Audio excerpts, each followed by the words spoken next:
आदिम तीर्थंकर प्रभु आदिनाथ मुनिनाथ,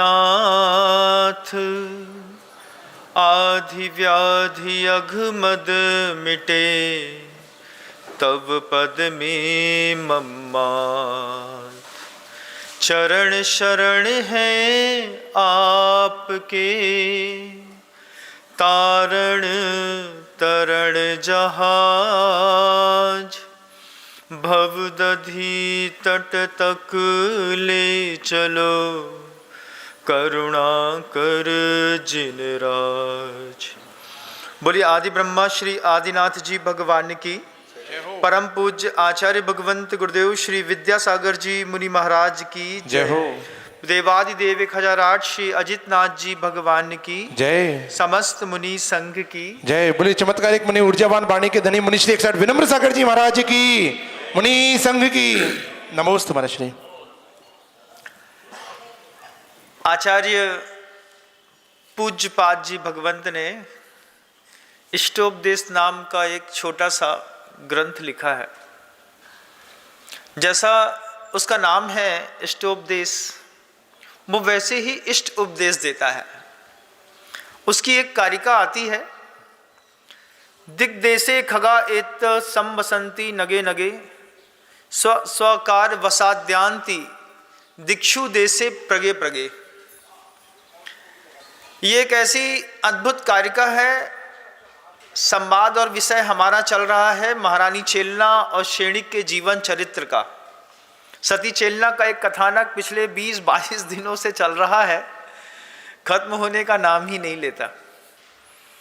पिछले सत्र में आपने सुना कैसे चेलना ने अपने पति शेणिक को समझा करके तन से, मन से और वचन से जब आस्थावान बनाया, भगवान महावीर के समोषण में विपलाचल पर्वत पर वे पहुंचे और गौतम स्वामी से संवाद होने के दौरान उन्हें पता चला कि उन्होंने नरकायु भी बांध ली है और साथ ही साथ इसी भाव में छायिक सम्यक दर्शन की प्राप्ति भी कर ली है।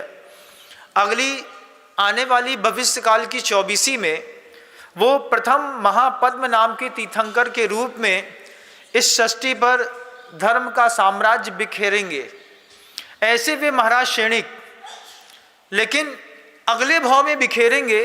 इस भाव में क्या है और उनके साथ क्या क्या घटित हो रहा है, इन सब की एक अद्भुत कहानी है बंधुओं। जब भी मैं कथानक कहता हूं तो मैं हमेशा लोगों से अपेक्षा रखता हूं कि कथानक के पात्रों को अपने घरों में खोजने का प्रयास करिएगा।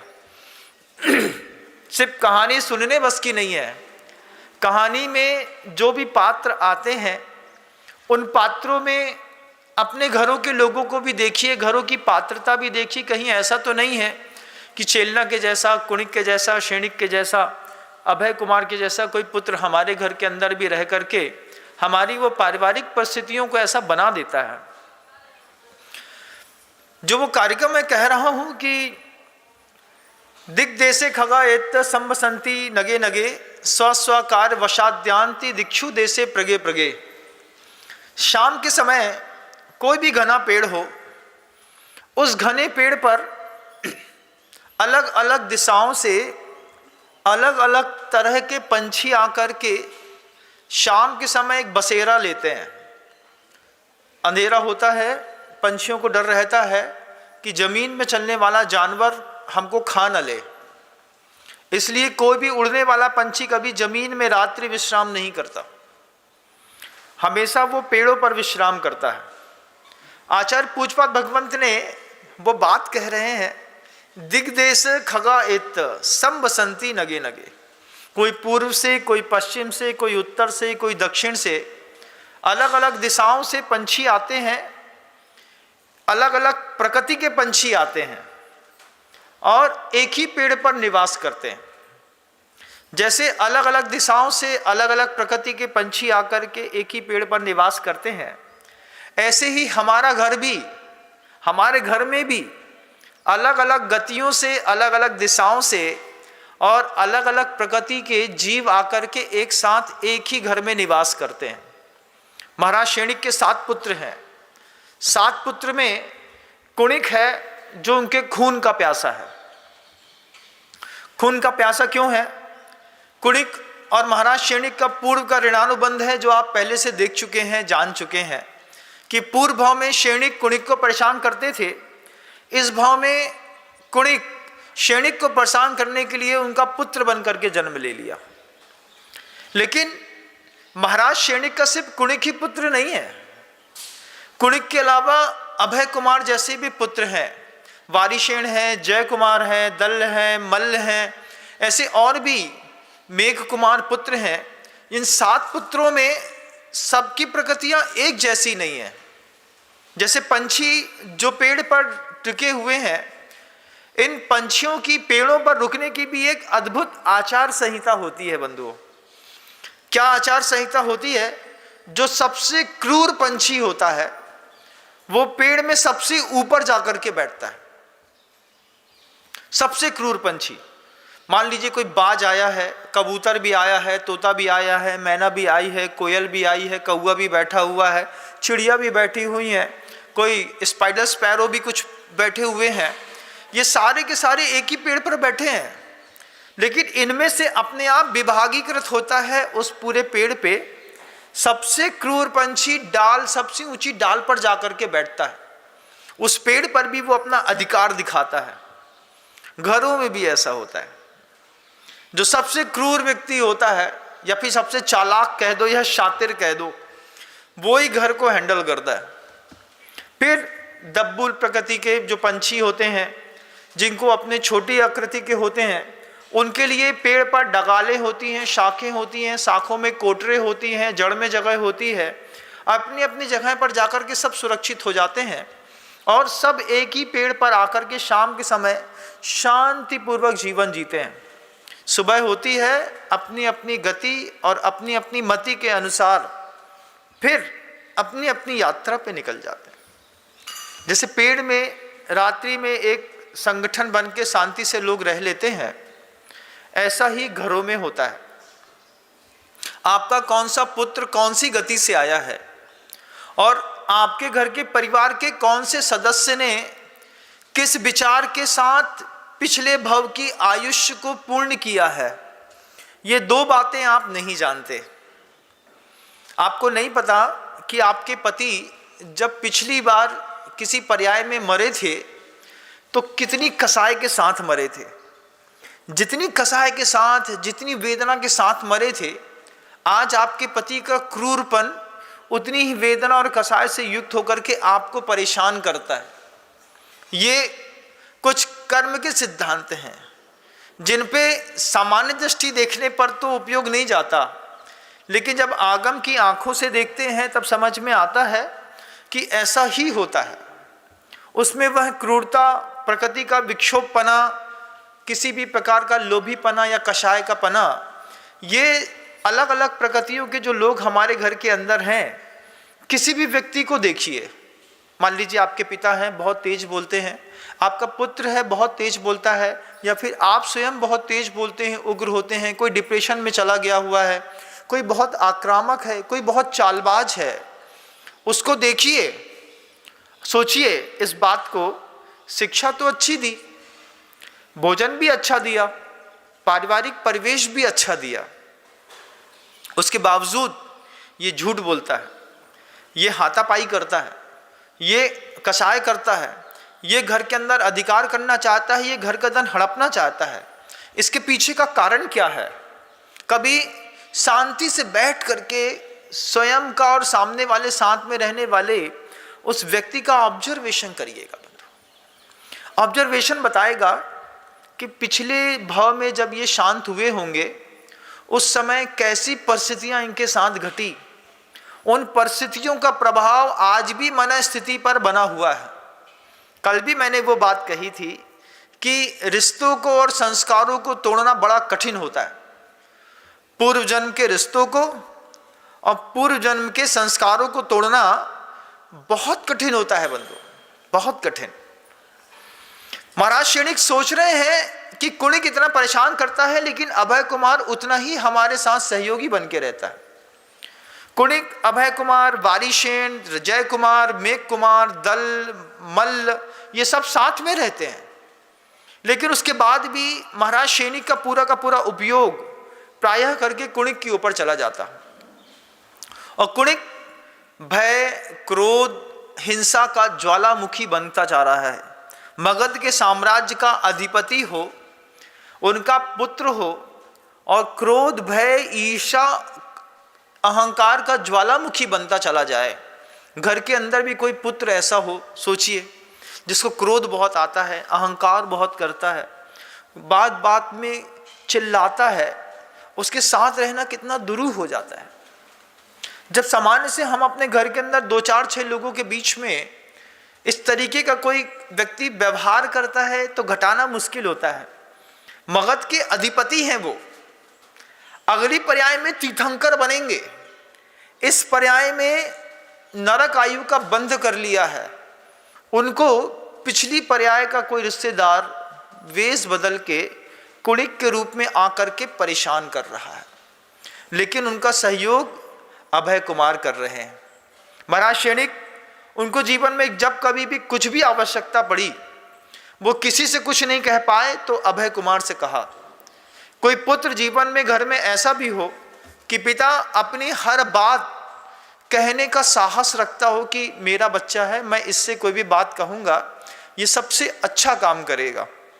ऐसा पुत्र बनना भी बड़े सौभाग्य की बात होती है कि हमारा पिता हमसे कोई भी बात दिल खोल के कह सके। ये इज्जत भी एक इज्जत है बंधु। अच्छे अच्छे साधुओं ने आज तक गुरु के सामने नहीं कमा पाए। आपके घर के अंदर भी आपके पुत्र नहीं कमा पाए होंगे, और आप भी जिनके पुत्र थे, आप भी ऐसी इज्जत, ऐसी स्थिति, ऐसी मानसिकता अपने घर के अंदर नहीं बना पाए कि आपके पिता ने पास में बैठा करके सिर में हाथ फेरते हुए कहा होगा कि बेटा मेरे मन के अंदर ऐसा क्यों चलता है, समझ में नहीं आता। ऐसा कौन से कितने पिता हैं इस संसार में जिनने अपने पुत्र से अपने दिल की बात कही हो। गुस्सा, अनुशासन, डिसिप्लिन, इन सब की बातें तो सब करते हैं, लेकिन दिल की बात कौन सा पिता अपने पुत्र से करता है। लेकिन महाराज सैनिक का इस मामले में सौभाग्य बहुत जबरदस्त निकला।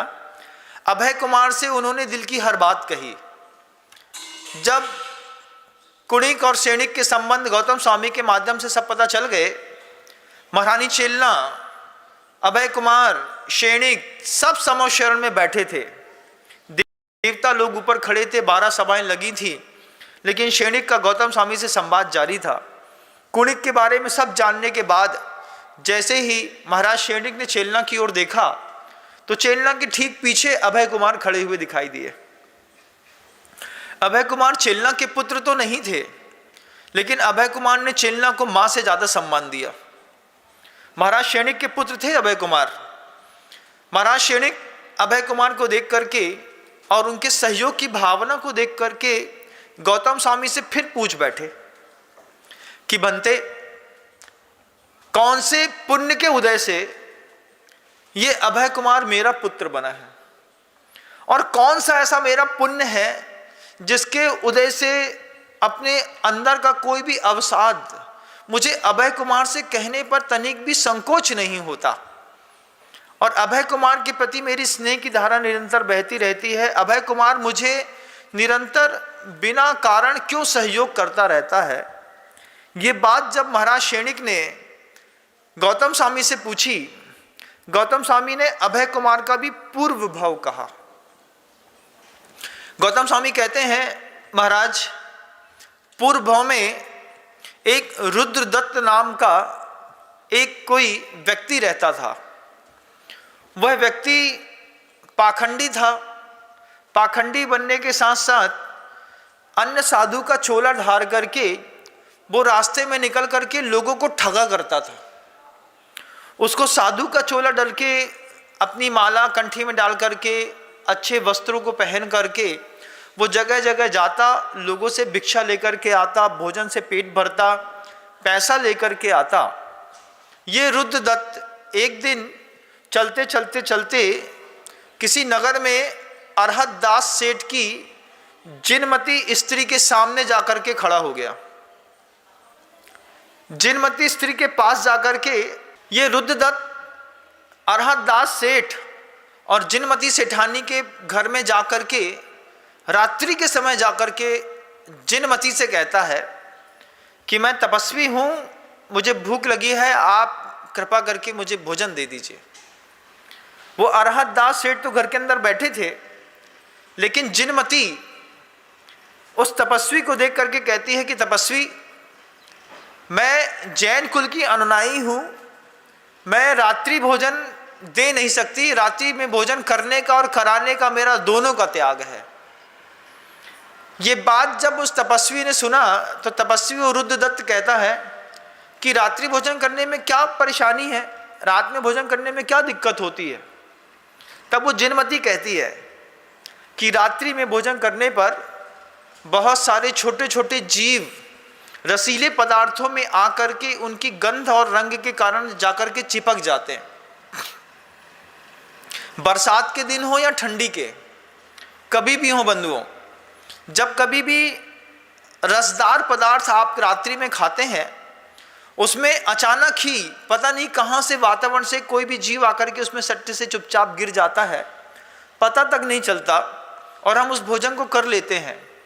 जिनमती उस रुद्रदत्त को कहती है, रात्रि भोजन करने से शरीर में अंदर जाकर के कई सारे जीव का कलेबर चला जाता है, मांस भक्षण का दोष लगता है, रात्रि में भोजन करने से कई जीवों की हिंसा होती है और रात्रि भोजन का पाप जब सिर पर फलता है तब आदमी किसी बिल्ली या चूहे की पर्याय में जाकर के अपना जीवन जीता है। जितने भी धरती पर वे प्राणधारी जीव हैं जो रात्रि में अपने भोजन के लिए निकलते हैं, पेट भरते हैं, इन्हें कभी मनुष्य पर्याय में छक करके रोज रात में ही खाया होगा। गुरुओं ने समझाया होगा जैन कुल में आने के बाद कि रात्रि भोजन नहीं करना चाहिए, लेकिन अहंकार जब सर चढ़ के बोलता है तब माँ जिनवाणी की कोई बात समझ में नहीं आती। पत्नी भी घर के अंदर बोलती होगी, सुनो थोड़ा जल्दी आ जाया करो, शाम को भोजन कर लिया करो, तुम्हारे लिए रात में सब्जी बनानी पड़ती है, रोटी बनानी पड़ती है, चावल बनाना पड़ता है, घर में लोग अच्छा नहीं समझते, अपन जैन हैं। उतने में पति अहंकार की भाषा में समझा देता है, सुनो ये अपना धर्म आराम अपने पास धरो, हमको नहीं समझाया करो, हमको जितने बजे जो चाहिए सो चाहिए। ऐसे कितने परिवार हैं जैन कुल में, अहिंसक कुल में ऐसे बहुत सारे परिवार हैं।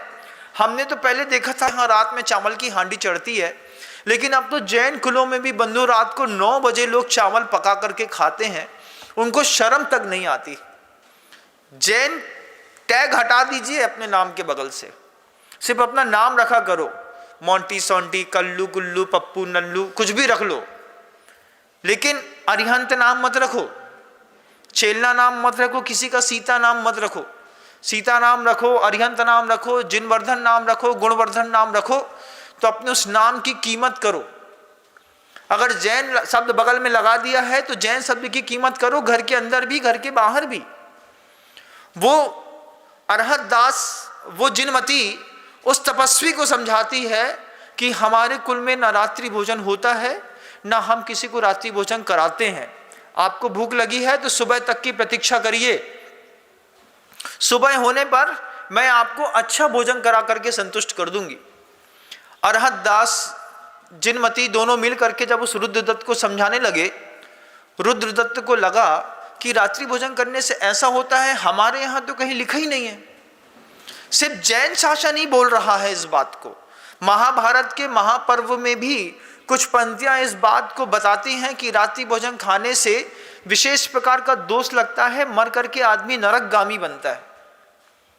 जिनवाणी को मानना और जिनवाणी को जानने में अंतर है। हाथ में रखी पुस्तक में कितनी बार कहा कि जैनी के 3 लक्षण होते हैं, पानी छान के पीता है, रात्रि भोजन नहीं करता है और देव दर्शन प्रतिदिन करता है। ये 3 लक्षण भी कितने जैनियों में दिखाई देते हैं बताइएगा। कितने जैनी ऐसे हैं जो मंदिर के घर के बगल में मंदिर होता है, सुबह सुबह गुटखा खाते हुए मिल जाएंगे, लेकिन कभी भी मंदिर जाकर के पूजा करते नहीं मिलेंगे। वो बोलेंगे अरे महाराज अपन से नहीं होता ये सब, हाओ। और वो कितने प्यार से बोलते हैं, बहुत प्रेम से बोलते हैं ऐसे समझदार लोग, बोले जो हुई है सो देखी जा है। जब बिलबिल करोगे ना, जैसे तुम्हारे फोड़े पर कीड़ा बिलबिल करता है, ऐसे रात्रि भोजन के दोष से जब तुम किसी के फोड़े में जाकर के कीड़े की पर्याय में जाकर के उसके मांस को खा करके अपना पेट भरोगे उस समय जब बोधि प्राप्त होगी तब लगेगा कि दिगंबर मुनिराज बोलते थे जैन कुल में आकर के रात्रि भोजन नहीं करना, किसी कीमत में नहीं करना। महाराज रात्रि भोजन नहीं करेंगे तो मर जाएंगे। अरे पुद्गल में बहुत शक्ति होती है। पुद्गल की ये शरीर जो है ना, ये तुम अगर सोचते हो कि रात्रि भोजन नहीं करेंगे तो मर जाएंगे, इस पुद्गल की शक्ति कभी देखना है तो संलेखना के समय में देखिएगा। 80 साल का वृद्ध है, 80 साल का वृद्ध है, 25 दिन से पानी नहीं पिया, उसके बाद भी पुद्गल और आत्मा का विच्छेद नहीं होता, शरीर प्राण नहीं छोड़ता, अपने आप शरीर से अवशोषित करता रहता है, खींचता रहता है। दूसरे ऑप्शन रहते हैं, मान लीजिए गर्मी है, प्यास लग रही है, पंखा चालू कर लीजिए, अमृत धारा लगा लीजिए, ठंडे पानी की पट्टी रख लीजिए, कितने उपाय रहते हैं। लेकिन नहीं, रात्रि में खाएंगे, रात में कोल्ड ड्रिंक्स चाहिए, रात में फेंटा, कोको कोला, आइसक्रीम चाहिए है, खा लो। मनुष्य पर्याय है ना, खुद के पास पुण्य से उदय से पैसा मिला है लेकिन पाप कमा लो। वहां जिनमती उस रुद्रदत्त तपस्वी को समझा रही है कि रात्रि भोजन से महापाप होता है, मर करके बिल्ली और चूहा बनना पड़ता है। लड़ाई देखो चूहा बिल्ली कुत्तों की, ये जितने भी कुत्ते बिल्ली को खाते हैं, बिल्ली चूहा को खाती है, चूहा कुछ और खाता है। क्या इस पर्याय में जाने का कोई भय होता है? मन के अंदर लगता है कि हम मर करके कभी कुत्ता बन जाएंगे? नहीं लगता ना, लेकिन बनोगे। अगर जैन कुल में आकर के रात्रि भोजन कर रहे हो, आज नहीं तो कल कुत्ता भी बनोगे, बिल्ली भी बनोगे, सुअर भी बनोगे और चूहा भी बनोगे। क्योंकि मैं नहीं कह रहा हूं कि बनोगे, जिनवाणी खुद कह रही है। रात्रि भोजन करने वाला जब इन गतियों में जाता है और वहां के दुख भोगता है, दिन में भोजन मिलता नहीं ऐसे लोगों को, पहले दिन में मिलता है, अभी तो हम खाते नहीं, बाद में दिन में मिलता नहीं, ये अपने भोजन की तलाश में रात में ही निकलते हैं, पेट भरते हैं और उनसे पूछते कैसा कर्म का उदय है, तुम रात में ही पेट भरते हो? बोले क्या करें, कच्चा पक्का जो मिलता है सब खा करके पेट भरना। सिर्फ जिंदा रहने के लिए कितने जानवर पूरी रात मेहनत करते हैं। मनुष्य होकर के अगर ये रात्रि भोजन के पाप को न समझ पाए, दिग्देशे खगायते संबसंती नगे नगे स्वसाकार वशाद्यांति दिक्षु देशे प्रगे प्रगे सूत्र बंधुओं। पता नहीं कौन सी नरक की पर्याय से, निगोद की पर्याय से, कहाँ की पर्याय से निकल करके यहाँ पर आकर के मनुष्य कुल में बैठ गए। मुनिराज के परिवार की बात को सुन ली, समझ ली, लेकिन इंप्लीमेंट नहीं किया। मौका आएगा किसी भी दिन हंसा उड़ जाएगा, लोग बोलेंगे देखो तो अहिंसक कुल में पैदा होकर के कुछ देर रुका और गुरुओं के उपदेश भी सुना, लेकिन अपने जीवन में सुधार नहीं कर पाया। चला करके रात्रि भोजन करना, पत्नी बार बार बोलती है, बच्चे तक बोलते हैं पापा रात में नहीं खाया करो, लेकिन पिता की आदत है, कहीं पुत्र की आदत है, कहीं महिला की ही आदत है रात्रि भोजन ही करना। वो जिनमती ने रुद्रदत्त को समझा दिया, रात्रि भोजन नहीं करते इससे पाप पड़ता है। मक्खी, मच्छर, कीड़े मकोड़े, छोटे छोटे, सौंफ में और उड़ने वाले बिजली के कीड़े में तो कभी फर्क ही दिखाई नहीं देता, दोनों का साइप सेज सब एक जैसा दिखाई देता है। ये बात जब जिनमती ने रुद्रदत्त से कही तो रुद्रदत्त को समझ में आ गई। रुद्रदत्त ने अन्य मत का तपस्वी होने के बावजूद जैन धर्म की इस बात को स्वीकार करते हुए रात्रि भोजन करना छोड़ दिया। अभी भी देखिएगा दुनिया में ऐसे बहुत सारे धार्मिक अनुष्ठान हैं जहां पर जैन धर्म कहता है कि सूर्य की उपस्थिति में सारे भोजन करना चाहिए, सारी धार्मिक क्रियाएं करनी चाहिए, शुभ कार्य जितने भी हैं सूर्य की उपस्थिति में करो। जितने भी जैनी हैं सब के सब सूर्यवंशी कहलाते हैं, हम सब सूर्यवंशी हैं, क्योंकि अर्घ कीर्ति और उधर बाहुबली, इन दोनों के अर्घ नाम सूर्य का है। सूर्य अर्घ कीर्ति से सूर्यवंश चला और बाहुबली से चंद्रवंश चला। हम सब सूर्यवंशी कहलाते हैं बंधुओं। नाम किसी के आगे कोई भी सूर्यवंशी लिखा हो, जिसके नाम के पीछे सूर्यवंशी लिखा है वो सूर्य की उपस्थिति में धार्मिक कार्यक्रम करता है, भोजन करता है, और जैसे ही सूर्य अस्ताचल को चला जाता है वो सारे धार्मिक कार्यक्रमों को सूर्यवंशी बंद कर देते हैं। तब जाकर के पीछे सूर्यवंशी लिखना सार्थक होता है। असली सूर्यवंशी हैं तो सिर्फ जैन समाज के लोग, कि जितने धार्मिक अनुष्ठान है सब दिन में, भोजन दिन में, धार्मिक क्रियाएं जितनी है सब दिन में, दान पूजा कुछ भी है सब दिन में। ये बात जिनमती ने उस तपस्वी को समझा दी। तपस्वी को बात समझ में आ गई और उसने रात्रि भोजन का त्याग कर दिया। आज भी इस सृष्टि पर इतने सारे कुल हैं जो सूर्य की उपस्थिति में तो व्रत रखते हैं और जब चंद्रमा उदय में आता है रात्रि भोजन करते हैं। बहुत सारे ऐसे लोग हैं षष्ठी पर, ऐसे धर्मों की ख्याति है कि पूरा दिन उपवास रहेंगे और जैसे ही सूर्य गया उनने उपवास तोड़ा, घर के अंदर महिलाएं जाकर के अच्छे से रोटी पूड़ी पराठा आलू की सब्जी बैगन भरता दुनिया भर के हिंसात्मक पदार्थ बनाती है। बैगन में अंदर इतने कीड़े होते हैं, कभी खोल के देखिएगा बंधु कि बैगन इतने कीड़ों से भरा होता है, इतना तामसिक होता है कि कभी कोई जैन समाज का व्यक्ति बैगन नहीं खाता। तामसिक भी होता है, वासना भी ज्यादा तेज पैदा करता है, वात के विकार पैदा करता है, शरीर के ऊपर जो छोटी छोटी मोटी मोटी गांठें हो जाती हैं ये बैगन खाने वालों को सर्वाधिक होती हैं। कहीं पर भी जो महिलाएं बैगन खाती हैं उनको गले के भाग पे जो गांठें पैदा हो जाती हैं, महाराज एक गांठ यहाँ पैदा हो गई, एक गांठ यहाँ पैदा हो गई, एक गांठ यहाँ पैदा हो गई। पुरुष की अपेक्षा स्त्रियों में तो वैसे भी रोगों की संख्या ज्यादा रहती है। उसमें भी जो बैगन खा करके अपने घर में अंदर टेस्ट बनाते हैं कुछ करते हैं, उनके गले के भाग में जितनी भी गांठें पैदा हुई हैं उसके लिए सबसे बड़ा कारण है वो बैगन, जो सर्वाधिक वायु विकार पैदा करता है। लेकिन हमको तो बैगन का भरता ही अच्छा लगता है महाराज जी। खाओ, फिर इलाज कराओ, फिर कैंसर का इलाज कराओ, फिर गांठ को गलाने के लिए एक सिस्ट का ऑपरेशन कराओ, फिर उसके ऊपर गोली खाओ। हजार चीज़ों से अच्छा है कि महाराज बैगन छोड़ दो, आलू छोड़ दो, प्याज छोड़ दो, लहसुन छोड़ दो, ये धरती के नीचे उत्पन्न होने वाले जितनी भी सब्जियां हैं ये सब छोड़ दो। हम यहाँ छोड़ने की बात करते, दुनिया भर के कितने ऐसे साधु मिलेंगे जो इसी को खा करके जीवन यापन करते। रात में केला की चिप्स बना दो, वो कथावाचक कथा करने आएंगे, रात भर दूध पीते रहेंगे, केला का चिप्स खाते रहेंगे। ऐसा भी होता है। नाना प्रकार के धर्म है इस संसार पे, लेकिन सद्बुद्धि सद्ज्ञान और अहिंसक धर्म मिलना बड़ा मुश्किल बंधु, बहुत मुश्किल। वो जिनमती स्त्री ने उस रुद्रदत्त को समझाया रात्रि भोजन नहीं करते। रुद्रदत्त को बात समझ में आ गई।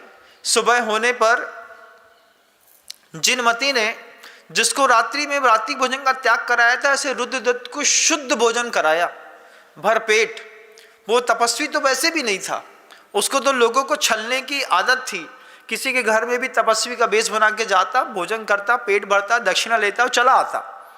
लेकिन रात भर उसने उस जिनमती की उस बात को सुनकर के सुबह उनके यहाँ का शुद्ध भोजन किया और शुद्ध भोजन करने के बाद रुद्रदत्त अपने नगर में वापस लौटने लगा तो अरहत दास पूछता है आप कहाँ जाएंगे? उन्होंने कहा सामने वाला एक गांव है वहां मुझे जाना है। तो रास्ते में अरहत दास कहता है कि मैं भी चल रहा हूं, चलिए अपन दोनों मिलके साथ चलते हैं।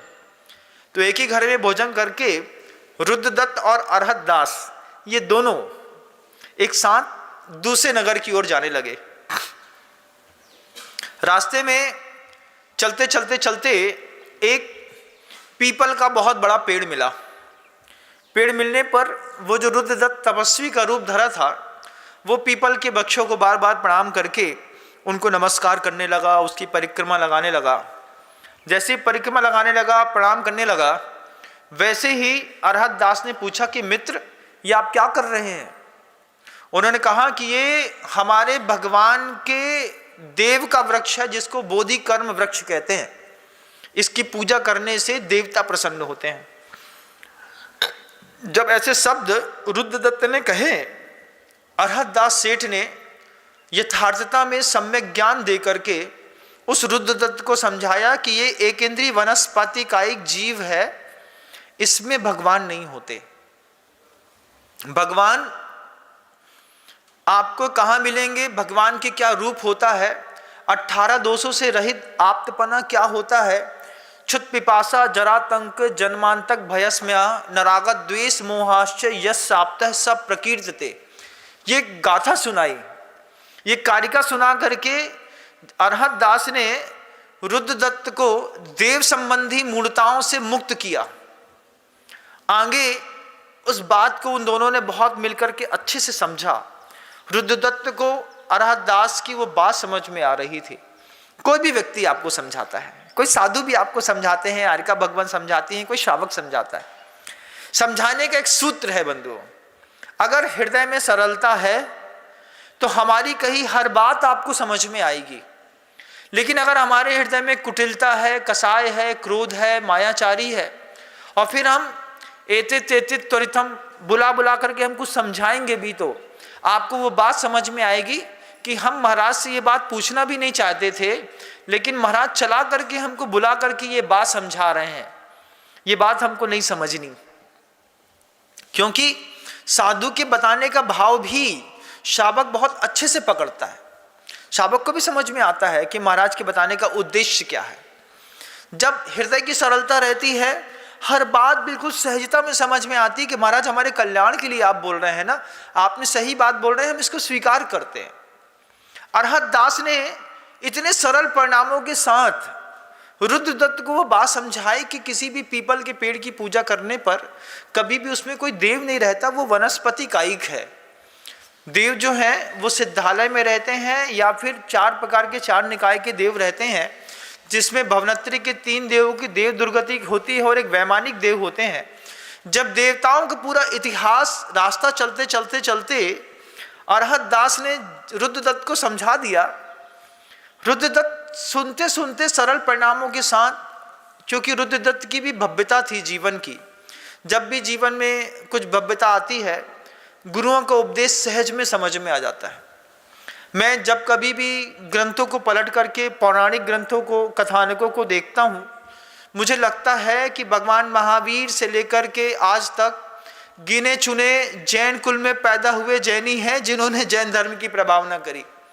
नहीं तो प्रायः करके जितने भी गणधर हुए भगवान महावीर स्वामी के 11 के 11 गणधर ब्राह्मण निकले। भद्रबाहु स्वामी हो चाहे गोविंद आचार्य महाराज हो, ये सब जन्मतः से जैन नहीं थे। कोई ब्राह्मण कुल का उत्पन्न है, कोई क्षत्रिय कुल का उत्पन्न है, और ये सारे ब्राह्मण क्षत्रिय कुल के उत्पन्न होकर के भी गुरुओं की सरल वाणी से प्रभावित होकर के सरलता से जैन धर्म को स्वीकार किया और जैन धर्म के गणधर बनकर के बैठ करके आज हमारे पूज्यता के केंद्र पर जाकर के वो स्थापित हुए। कितना अद्भुत है जैन शासन। रुद्रदत्त ने अरहत दास की वो सारी बातें समझ ली, देव संबंधी मूलताएं समझ ली, 4 प्रकार के देव की परिभाषा समझ ली, जिनेंद्र देव की कीमत समझ ली, देवताओं का स्वरूप समझ के रुद्रदत्त अंदर ही अंदर इस बात को स्वीकार करता रहा कि मैं भले झूठा तपस्वी बन के घूम रहा हूँ, इसके साथ जा रहा हूँ, लेकिन ये बात मुझे सच्ची कह रहा है। और सच्ची बात स्वीकार करने में हर्ज क्या है। रुद्रदत्त की भव्यता थी, अरहत दास की बात स्वीकार कर ली। आगे जैसे ही रुद्रदत्त और आगे जा रहे थे, नगर सामने दिखाई देने लगा, लेकिन उसके बाद भी नगर में और जंगल में अभी दूरियां थीं। बीच में एक बहुत बड़ी खाई दिखाई देती थी, उस तरफ नगर दिखाई देता था, इस तरफ जंगल था। वो खाई पार करने का रास्ता अरहत दास और रुद्रदत्त दोनों को नहीं दिखा। जैसे ही लंबा चलने पर अरहत दास और रुद्रदत्त दोनों जंगल में भटक गए। भटकते भटकते एक बहुत बड़ी नदी दिखी, तो नदी में जाकर के रुद्रदत्त फिर आचमन करने लगा, उनके पूजा प्रणाम इत्यादि करने लगा। उस पर अरहत दास ने फिर पूछा, मित्र ये क्या कर रहे हैं? उनने कहा कि ये यहाँ पे गंगा में इसमें स्नान करने से आत्मा पवित्र होती है और मोक्ष मिलता है। तब अरहत दास ने वो श्लोक उनको फिर सुना दिया, सत्यावहा शील तटादयोर्भि तत्राभिषेकम कुरु पांडुपुत्र नवारिणा शुद्धति चांतरात्मा। जो कृष्ण ने पांडवों को सूत्र सुनाया था, महाभारत का वही सूत्र अरहत दास ने उस रुद्रदत्त को सुना करके बताया कि नदी में स्नान करने से पाप गलता, तो फिर तपस्या का, जप का, तप का, साधन का, उपवास का, अनशन का, इन सब की कीमत खत्म हो गई होती। जब बहुत सरलता के साथ तीसरे परिणाम को भी समझाया, रुद्रदत्त को वो बात भी समझ में आ गई।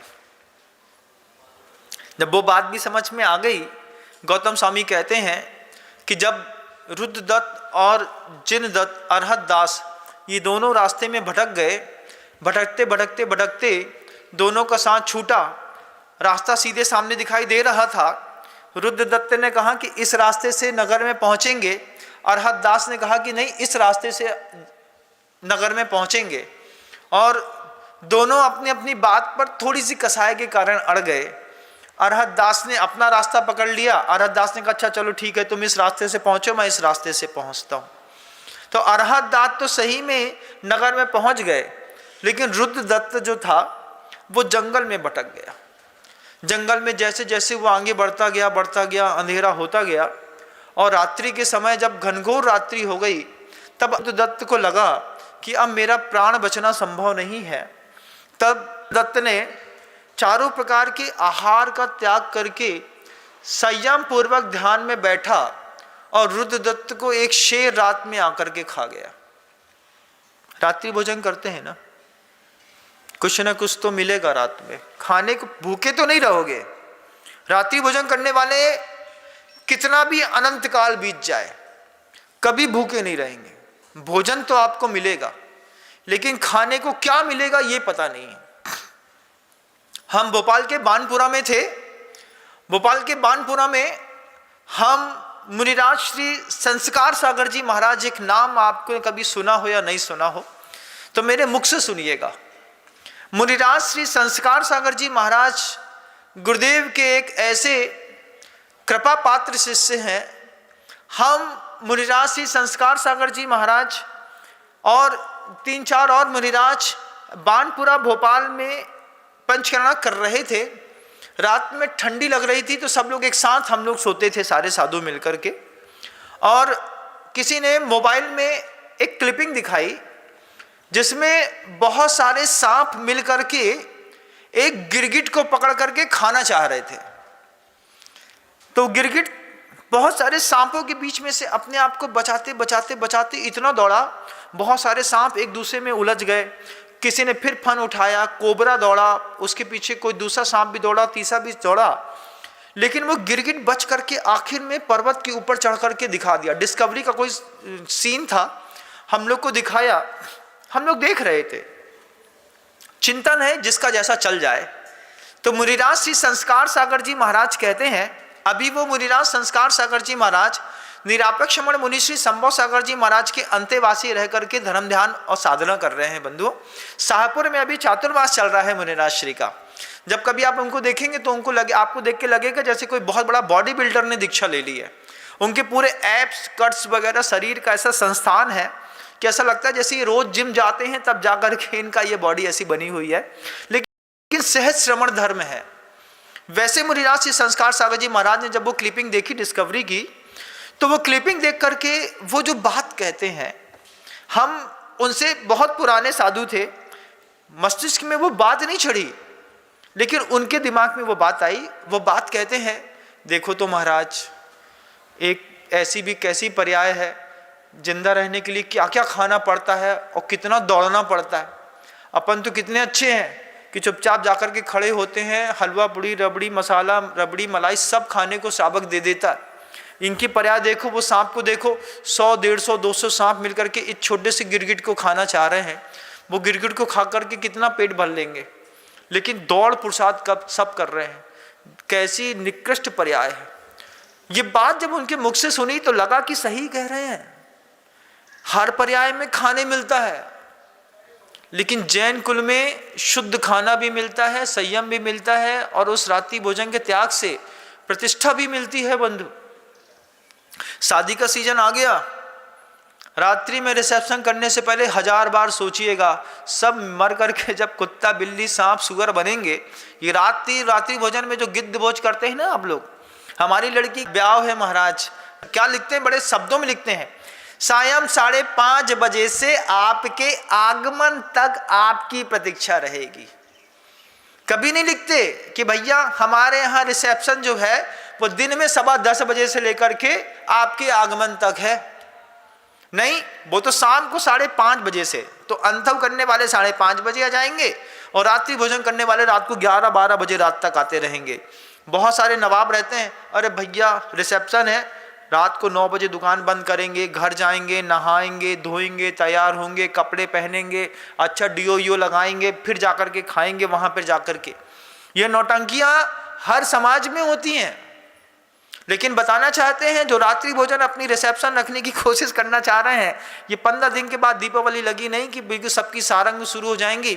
घरों घरों में शादी का, विवाह का, कहीं लड़के की कहीं लड़की की शादी का माहौल होगा। लेकिन ध्यान रखिएगा, रात्रि भोजन किया तो करने वाले और कराने वाले दोनों मर करके कुत्ता, बिल्ली, सुअर, सांप, चूहा बनेंगे। ये बात बिल्कुल निश्चित मान के चलिएगा। क्यों निश्चित? मैं कह रहा हूं इसलिए निश्चित मान के चलिएगा कि मर करके वही बनोगे।